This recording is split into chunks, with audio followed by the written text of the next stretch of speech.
Shoutout mga kadyeste! Magandang buhay sa lahat at welcome kayo sa aking channel. Nandito na naman tayo sa bago nating video. Ang ibabahagi kong kaalaman mga kadyeste ay tungkol sa mga paniniwala ng karamihan na sinusunod noon hanggang ngayon marami din hindi naniniwala at may mas marami pa din naniniwala sa ngayon at ay ang tinatawag na lunar calendar. Binabatay ito sa buwan at ang mga ito ay ang new moon, full moon, first quarter at last quarter.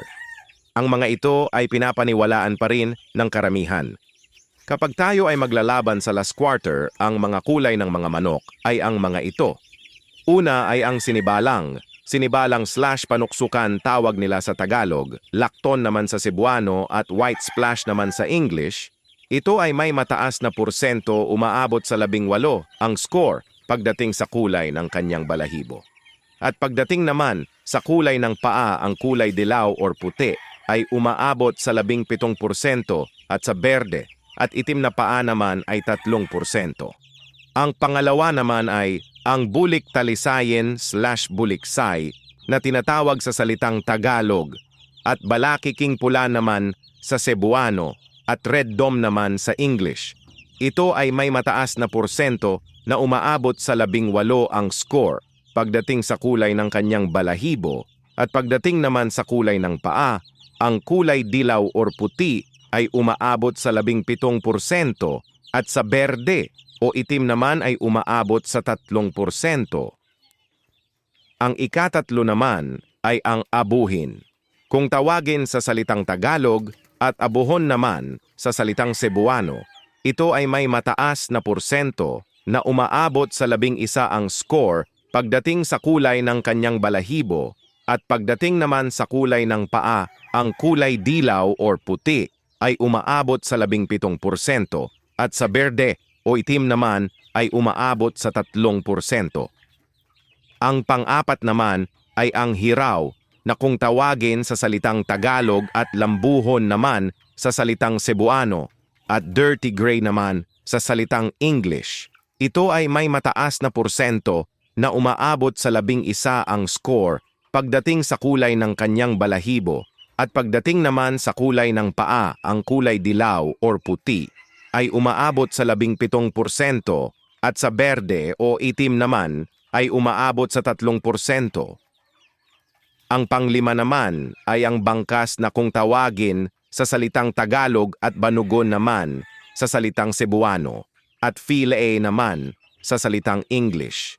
Ito ay may mataas na porsyento na umaabot sa 10 ang score pagdating sa kulay ng kanyang balahibo at pagdating naman sa kulay ng paa, ang kulay dilaw or puti ay umaabot sa 17% at sa berde o itim naman ay umaabot sa 3%.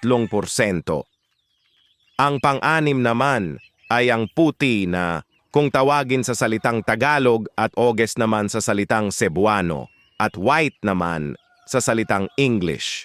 Ito ay may mataas na porsyento na umaabot sa 10 ang score pagdating sa kulay ng kanyang balahibo at pagdating naman sa kulay ng paa, ang kulay dilaw or puti ay umaabot sa 17% at sa berde o itim naman ay umaabot sa 3%.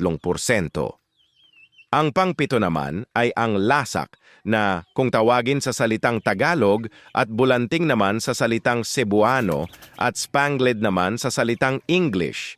Ito ay may mataas na porsyento na umaabot sa 10 ang score pagdating sa kulay ng kanyang balahibo at pagdating naman sa kulay ng paa, ang kulay dilaw or puti ay umaabot sa 17% at sa berde o itim naman ay umaabot sa 3%. Ang pangwalo naman ay ang pulang sunog na kung tawagin sa salitang Tagalog, halimbawa ang leper hatch ang kasing kulay niya. Ito ay may mataas na porsyento na umaabot sa 3 ang score pagdating sa kulay ng kanyang balahibo at pagdating naman sa kulay ng paa, ang kulay dilaw or puti ay umaabot sa 17% at sa berde o itim naman ay umaabot sa 3%. Ang pangsyam naman ay ang malatuba na kung tawagin sa salitang Tagalog at tubao naman sa salitang Cebuano at ginger red naman sa salitang English. Ito ay may mataas na porsyento na umaabot sa 3 ang score pagdating sa kulay ng kanyang balahibo at pagdating naman sa kulay ng paa ang kulay dilaw or puti ay umaabot sa 17% at sa berde o itim naman ay umaabot sa 3%. Ang pang-10 naman ay ang bulik pula na kung tawagin sa salitang Tagalog at balakiking pula naman sa salitang Cebuano at red dome naman sa salitang English. Ito ay may mataas na porsyento na umaabot sa 3 ang score pagdating sa kulay ng kanyang balahibo at pagdating naman sa kulay ng paa, ang kulay dilaw or puti ay umaabot sa 17% at sa berde o itim naman ay umaabot sa 3%. Ang pang-11 naman ay ang talisayin na kung tawagin sa salitang Tagalog at talisayon naman sa salitang Cebuano at gray naman sa salitang English. Ito ay may mataas na porsyento na umaabot sa 3 ang score pagdating sa kulay ng kanyang balahibo at pagdating naman sa kulay ng paa, ang kulay dilaw or puti ay umaabot sa 17% at sa berde o itim naman ay umaabot sa 3%. Ang pang-12 naman ay ang binabae na kung tawagin sa salitang Tagalog at binabae naman sa salitang Cebuano at heni naman sa salitang English. Ito ay may mataas na porsyento na umaabot sa 3 ang score pagdating sa kulay ng kanyang balahibo at pagdating naman sa kulay ng paa, ang kulay dilaw or puti ay umaabot sa 17% at sa berde o itim naman ay umaabot sa 3%. Ang pang-13 naman ay ang alimbuyugin na kung tawagin sa salitang Tagalog at buyugon naman sa salitang Cebuano at ginger red naman sa salitang English. Ito ay may mataas na porsyento na umaabot sa 3 ang score pagdating sa kulay ng kanyang balahibo at pagdating naman sa kulay ng paa, ang kulay dilaw or puti ay umaabot sa 17% at sa berde o itim naman ay umaabot sa 3%. Ang pang-14 naman ay ang pulang matingkad na kung tawagin sa salitang Tagalog at halintulad ng manok na mayahin naman ang kanyang kulay at red wine naman sa salitang English.